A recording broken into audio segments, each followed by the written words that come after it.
Today, this is exciting because this is going way off the chart for me. I have Chuck Swisher with Swisher Beef, and we'll get to the beef part here in a minute. But I know you grew up in Kingfisher, and you've got a big family in Kingfisher and all. So tell us a little about growing up and where you went to school. And yeah, so I was actually born and raised in Dover.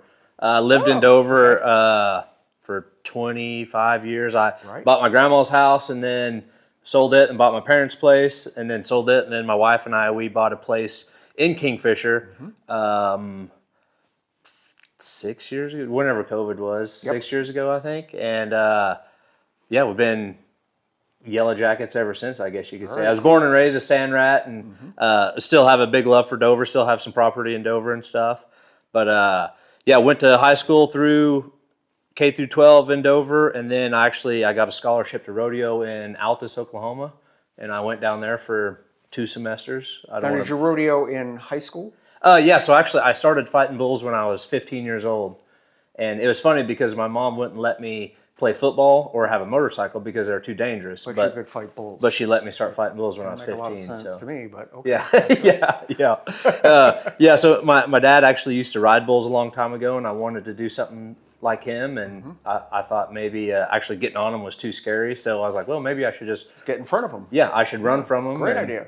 Yeah, be in somewhat control, and so I started when I was 15. I'm 36 now, so 21 years. Wow. My rodeo career is old enough to buy alcohol. So you were called like a rodeo clown, but that's way off. That's not even close to what. Yeah, so back in the day, the rodeo clowns were also the bullfighters. Okay. They were the entertainers and the bullfighters. They would protect the cowboys as well. Now it's kind of split up to where there's a specific entertainer, which would be the rodeo clown still, and now the bullfighters are specific in their own right, where now our job is just mainly cowboy protection. Wow. And you rely on that rubber barrel a lot. Yeah, yeah. So that's kind of like our island of safety, and we can, like the actual clown will be in it, and he can move it back and forth and kind of help us out if we get in a bind or whatever. So yeah. That's crazy. I can't even imagine why someone would want to try that, but yeah. It's so funny because now I look back over my career and I'm like, some days I wish I would have got a job at McDonald's. Like, this is the dumbest job in the world, you know? You'll be driving, like it's funny because we travel all over the country and I'll have to get in the car and drive 8 or 10 hours to the next rodeo, and I'm sitting there after being run over or thrown in the air. I'm like, why? I should have stayed playing baseball, or there was a lot of other choices. Yeah, anything but this. But no, we're very fortunate. I've actually, I got to give all the credit to rodeo because through it, I met my wife, I met all my friends and family, and started new businesses through it and everything. So it's given us everything we've got. It's a really good network. Yeah, yeah, very much so. And it's cool because it's such a small, tight world, the rodeo is, and so once you kind of meet somebody over so many years, you know, it becomes family. So now we can travel all across the country, and if I don't know someone there, I know someone who does, and we'll be well taken care of. So. Wow. So we got to introduce your sidekick. He's kind of busy right now. Oh, yeah. Sully. This is Sully. Come here. Can you see? Can we see Sully? Can you see Sully? Yeah, he is beautiful. And he has his own YouTube channel, I think. Yeah, he needs it. Pretty much. Yeah. So, wow. Oh, get down. Okay. You can lay down. Hi. Yes. Come here. So, lay down. You had, I guess, have you been injured doing this? I mean, and then after the first time you get hurt, why do you keep doing it? Yeah, so whenever I was young, it was just such a love of the game. It's something that no matter what happened, no matter what was going on, it's what I wanted to do and what I was going to do. And I was 17 or 18 years old, and actually I broke some bones in my neck. That's probably my first big injury. And I was actually paralyzed for like 10 or 15 minutes. And, you know, being 17, 18 years old, you've got the world in the palm of your hand, so nothing's going to slow you down. And then it kind of hit me. I was like, I can't feel my legs or anything like that. Wow. And thankfully, all the feeling came back. And the craziest thing is I finished out the bull riding, doing my job. And then the next day, my mom called, or that evening, my mom called and said, you need to come home. It's a school night.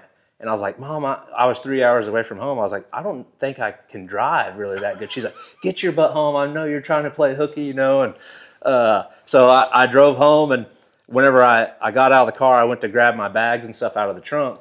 and I couldn't lift him because I was in so much pain. So I just had to leave him in the driveway. And my mom's like, "Why is your?"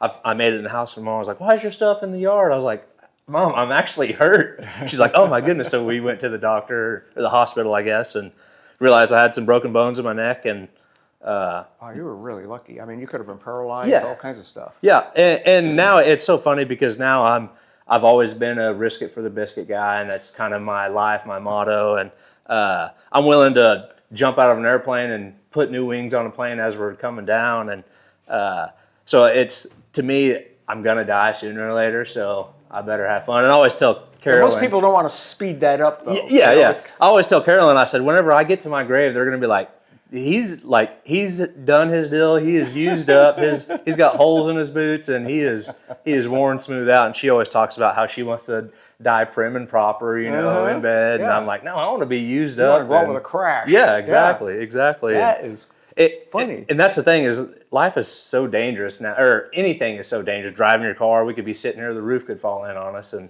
when it's our time, it's our time. So there's no getting away from it. So, did you wear like Kevlar or what? Yes. So Describe what you. as a bullfighter, we have like a protective vest, which is kind of it's a thin couch cushion in a way with kind of a hard plastic around it. So kind of protects our vital organs and then our back as well, and then our ribs.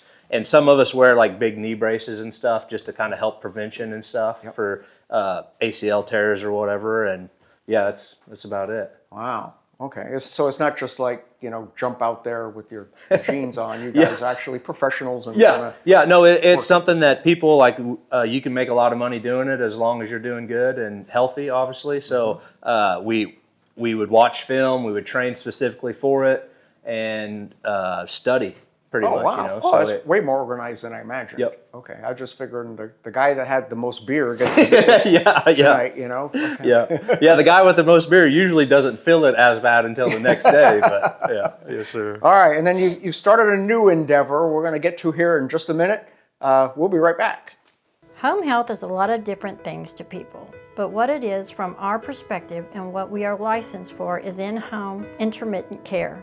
Home health is by referral only. What sets us apart is our caregivers and our clinicians that go in to take care of the patients. A lot of our nurses have specialty areas. They work with the surgeons and wound care centers. Our occupational therapist is lymphedema certified and wound care certified. Our physical therapists are highly experienced in-home needs for gaining independence and safety. There's just a lot of benefits to what our people specialize in. Our office is located in Enid. We cover up to an 80-mile radius. This includes Hennessy, Watonga, O'Keene, Fairview, and the surrounding communities. Our nurses have over 100 years combined experience doing advanced care nursing. Our mission is to give them optimal care in the home so that they can reach their goals while being in the comfort of their own home.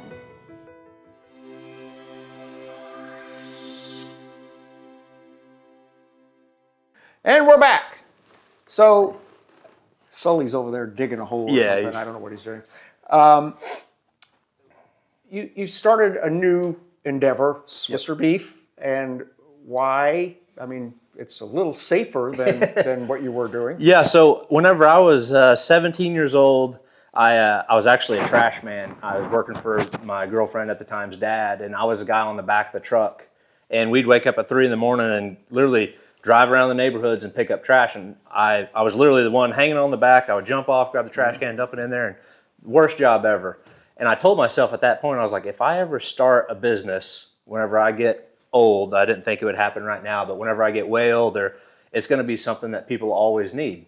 And so as time progresses, I take more hook-ins or get run over more by bulls at the rodeo. I'm like, I should probably do something because the whole rodeo thing, as much as I wanted to, it's not going to last forever. Yeah. So I was like, what can I do that no matter what's going on in the world, people are always going to need? So in 2018, I would take a steer in and I'd feed it out for myself and butcher it and eat the beef all year long. And I was like, maybe I should ask around and see if other people want to buy beef, And so I was talking to a guy at church and he was talking about doing the same thing. I was like, well, I've already got the setup. Why don't you let me take a steer for you? I'll put it with mine. Sure. That way they can have buddies. And then I was like, I'm going to post it on Facebook and see what happens. And it started catching more traction, and slowly kept growing and growing. And I kind of always had a following through Rodeo, so I just kind of transitioned it over into Swisher Beef. And COVID hit, and obviously the world shut down. You know, Rodeo shut down. Everything was going crazy, and I was like, well, that stinks because there's no rodeos going on. But however, it was such a godsend for Swisher Beef that when COVID hit, Swisher Beef took off because Walmarts were selling out of beef. Yep. And so everyone was like, oh, we want to buy local beef. This guy's got beef and we can sell it. And so through all that, like the blessing in disguise, I guess, is there's no rodeos for us to go to. But however, it worked out perfect because Swisher Beef took off so much that we couldn't have done both at the same time anyway. Now, are you doing mail order, or how are you? No, so we're just local. Yeah, we're just all local. So it's all just picked up right here locally. And yeah, so we started that, and it took off during COVID. And we finally kind of got it all figured out to where it's somewhat automatic for us in a way, to where now we have all those repeating customers, and then we can still go rodeo on the side and do whatever else on the side that we need to. So yeah, Swisher Beef has been, it's been kind of a crazy whirlwind ride. We've got to try some recently, and it's like there's no going back. Yeah, you know? yeah. And I tell my wife all the time too, and tell all my friends, is like, no matter what happens in the world, or in this world, or if we're living on Mars, we still got to eat. So it's something that's never going to go out of style, you know. And everybody around here is farmers and ranchers, so it's just keeping the things local and buying locally. So what are you doing differently? I mean, everybody's around here's got a cow. Yep. Why is yours better than? Yeah, so for us is like we'll take in the calves and we'll feed them out to a certain pound, certain weight, and then we'll take them directly to the butcher, and then we sell you stuff straight from the butcher. So it's not hoping, we're not going to the sale barn buying something that might not be worth eating, or the quality. Yours from the beginning. Yeah, you know yeah. the Ours history. is good quality, and if we have to buy calves, we'll try to buy them from local ranchers and stuff as well.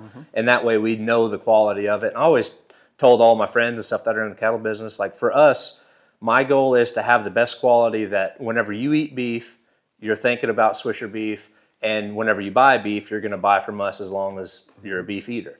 Wow. So for us, we're willing to go and spend some money up front and have the better quality calves starting out, and then that way they finish the best and go from there. And Sully's a big help. Yeah, oh yeah, he's the best help. Come here. I love it. Down. This is pretty cool. I had, there was a guy, both of you are probably too young to know this, but there was a guy I think it was in Canton, that had a TV show or something about quality beef or something. And he would ride his horse, and he was so corny. But it turned into this huge corporation. And then it finally went bankrupt because he was buying, he ran out of good meat, so he started buying anything he could. And so, when I first heard of what you were doing, it was like, oh, another one of those. But then I actually experienced it, and got to know you guys, and I know that this is a legit. And that's been our biggest deal too, is our quality and our relationship with customers. Is always invite people, if they want to come to the ranch and pick a steer out of the pen, they're more than welcome to. And that way too, like, they know we're not some big corporation. Literally, it's my wife and I and Sully running around the place all the time. We don't have a ton of help, or we've got a lot of friends that will help us, but it's usually just us, and it's not some gigantic corporation that you don't know what you're getting or where you're getting it from. Right. So fantastic. Well, this was cool. I'm glad you got to hang out with us for a bit. Yeah, glad to be here. Got to meet Sully in person. Yeah. We'll get his autograph before we're done. Yeah, his paw print. All right. Thank you, Chuck. Yep, you bet. Stay tuned.